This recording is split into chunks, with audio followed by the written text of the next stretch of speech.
Καλησπέρα. Είμαι η Ιωάννα Κοντογιώργη.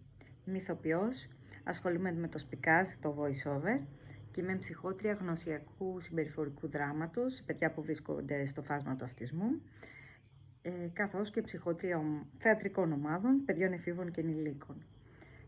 Έχω ασχοληθεί και σπουδάσει ψυχολογία. Οι κύριες σπουδές μου είναι η Ανώτερα Δραματική Σχολή του Βασίλη Διαμαντόπουλου, το θεατρικό εργαστήριο του Κώστα Καζάκου, musical, χορό, τραγούδι, σωματικά κρουστά και γνωσιακό συμπεριφορικό δράμα. Στον ελεύθερο χρόνο και η αγαπημένη μου ασχολία είναι η δημιουργική γραφή. Έχω ασχοληθεί επίσης με το ραδιόφωνο, κάνοντας στην ΕΡΑ παλαιότερα εκπομπή και πρόσφατα σε ιντερνετικό ραδιόφωνο για τους Human Links.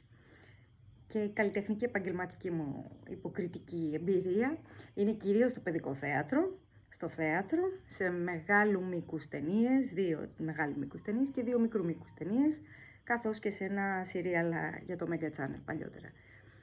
Εύχομαι να ταιριάξω σε κάτι από αυτά που κάνετε και να συναντηθούμε από κοντά και να συνεργαστούμε σύντομα.